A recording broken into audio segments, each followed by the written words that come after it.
Moonspire's forest didn't quake often. Tonight, it vibrated.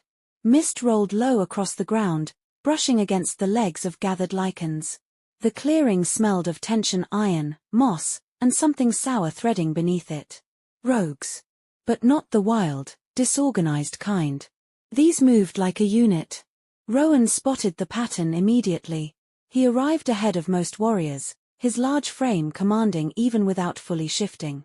Golden-brown skin glistened under the moonlight, his curls were tied back, and his arms flexed with controlled strength as he surveyed the field. "Form a line," Rowan barked, voice steady as granite. "Shield the inner flank. No one fights alone."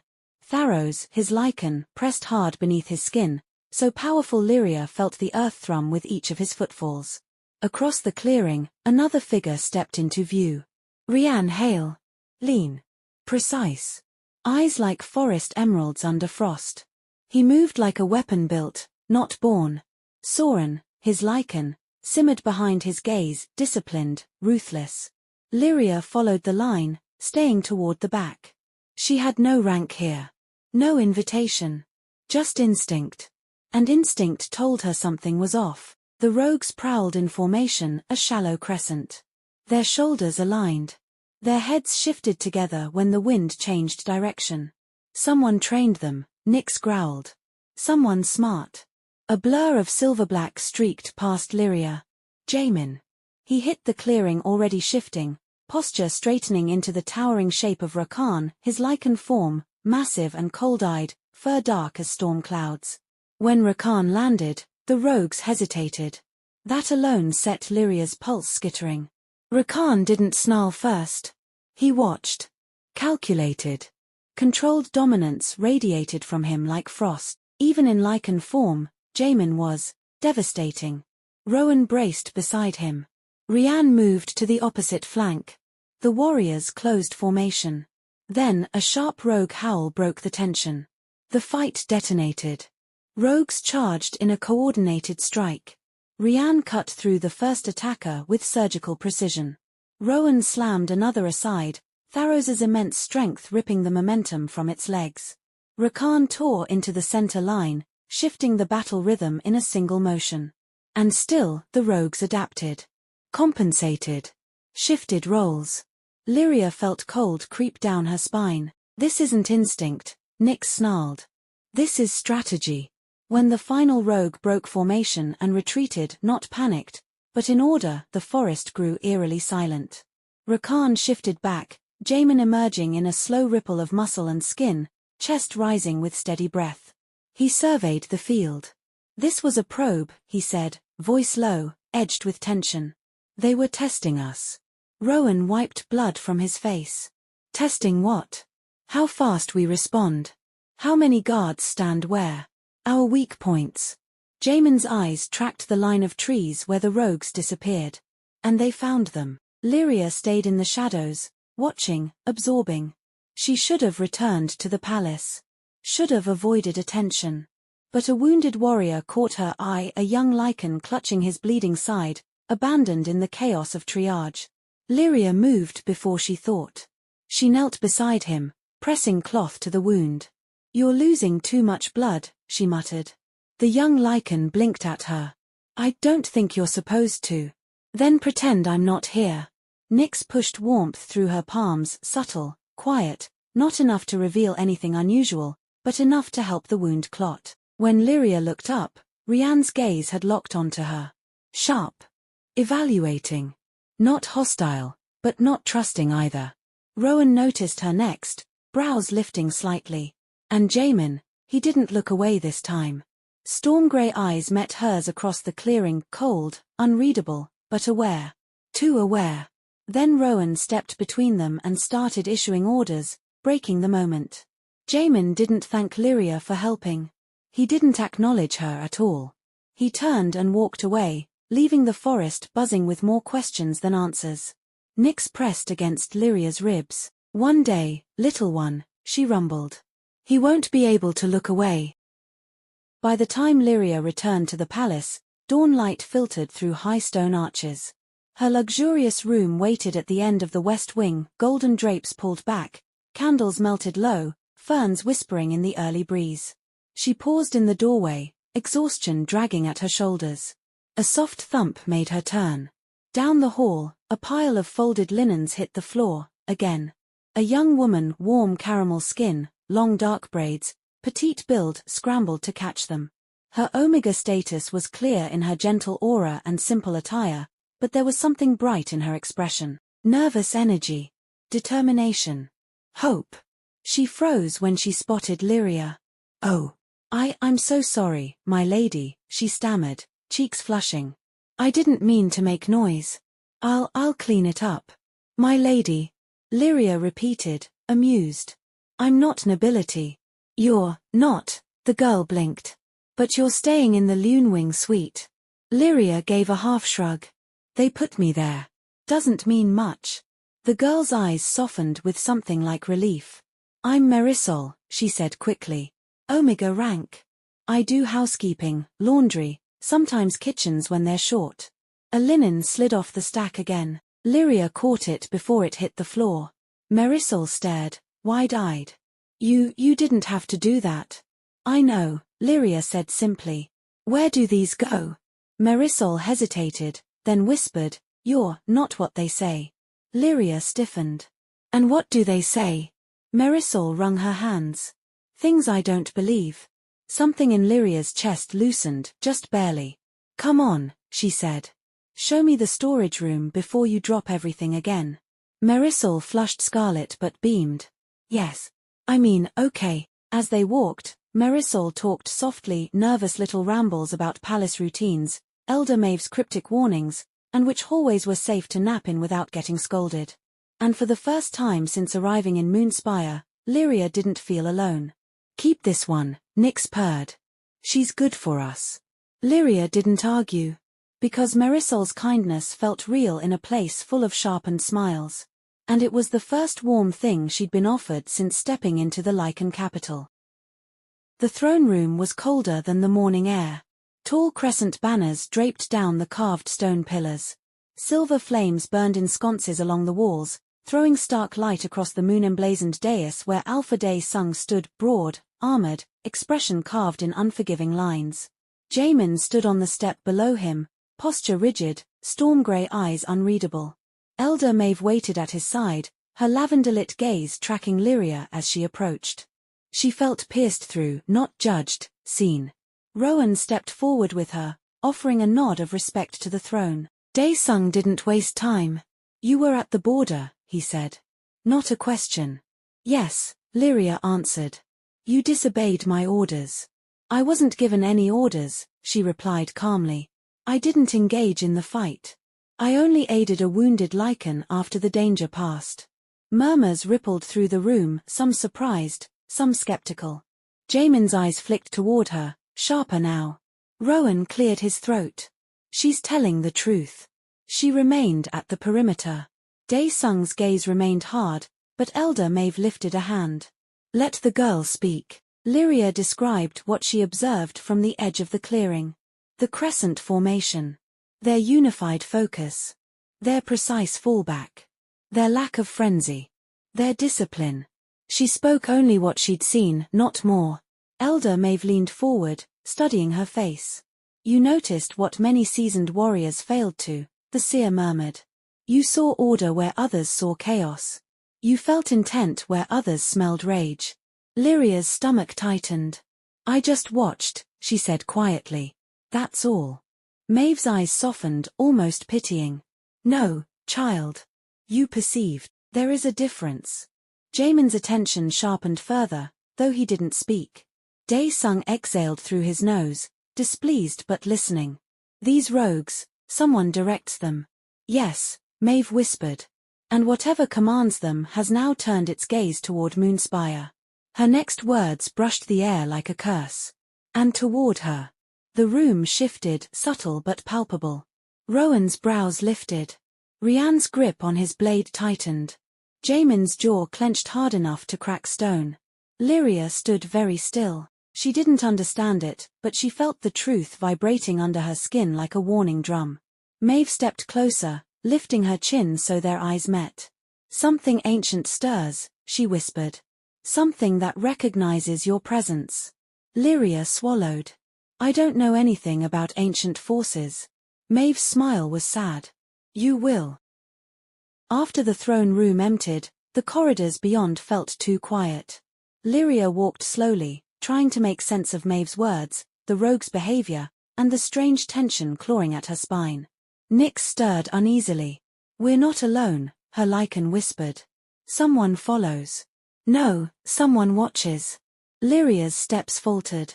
She glanced toward the courtyard, vines curling over stone arches, mist hanging low, dawn light bleeding through the rising fog. Empty. Still. Silent. Yet her skin crawled.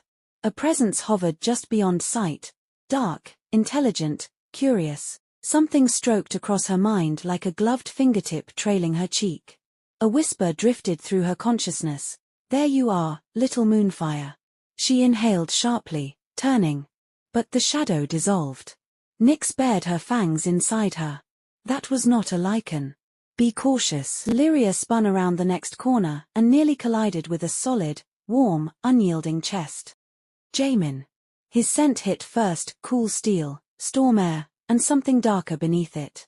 His expression was carved into that usual unreadable mask, but his eyes were not calm. You're pale, he said, voice low. What happened? Lyria's lips parted. Nothing. Don't lie to me. His tone wasn't loud, but it sank its claws in anyway. I saw something, she admitted. Or, felt something. His jaw flexed. Where? The courtyard. He stepped closer, too close, scanning her face, her shoulders, the subtle tension in her stance. Not with softness. With precision. With instinct honed for war. You're shaking, he murmured. I'm not. You are. Her pulse stuttered. Nyx pushed forward, bristling under his scrutiny. I don't need your... Yes. You do. His voice cut through her protest before she could finish it. If something in this palace is hunting you, or following you, or watching you, I need to know. She hesitated just long enough for him to catch it. His eyes darkened. There is something, he said quietly. Lyria swallowed. I don't know what it was. Jae-min nodded once, sharp, decisive. Then stay out of the outer corridors at night. Why? Because someone out there is looking for you, he said, stepping back at last. And until I know why his eyes held hers, storm meeting fire, you don't wander alone. He turned, walking away down the long corridor. And this time, Lyria wasn't the one who watched someone leave. She walked away first, but not before she felt his gaze burn between her shoulder blades. Not watching her walk away. Watching to make sure she made it out of sight safely. Nyx purred. His not indifferent, little Luna. His pretending. Poorly. Morning drills had already begun by the time Lyria stepped into the training courtyard for the first time as an official trainee. The air thrummed with Lycan energy, booted footsteps pounding in rhythm, steel clashing, deep breaths echoing off stone. Sunlight cut sharp lines across the grounds, catching on weapons, sweat, and the determination etched into every warrior present. She paused at the edge, taking it in. Rowan saw her first. Good. You're on time, he said, giving a nod of approval. The Alpha Prince will begin your evaluation shortly. Stay close. His tone held no malice, just honest instruction. It eased some of the tightness in her chest. But the rest of the courtyard? Eyes followed her. Recognition. Curiosity. Judgment. Exile. Outsider. Why is she here?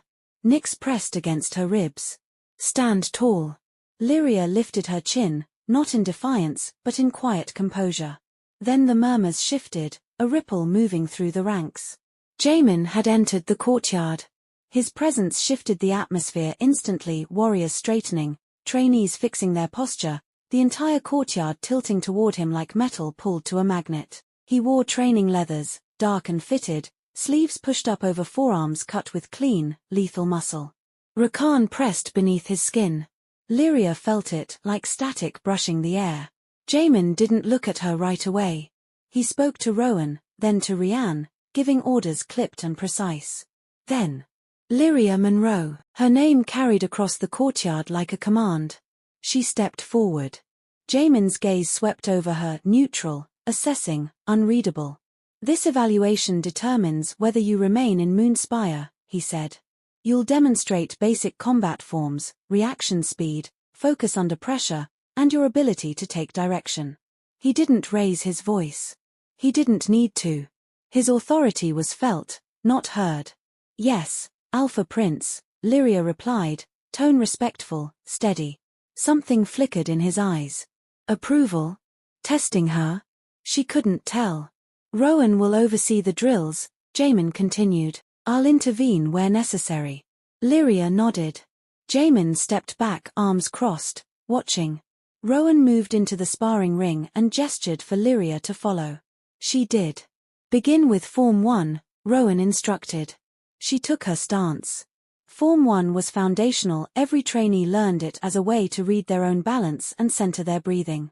Lyria flowed into it smoothly, transitions clean, lines strong but controlled. Warriors nearest the ring murmured.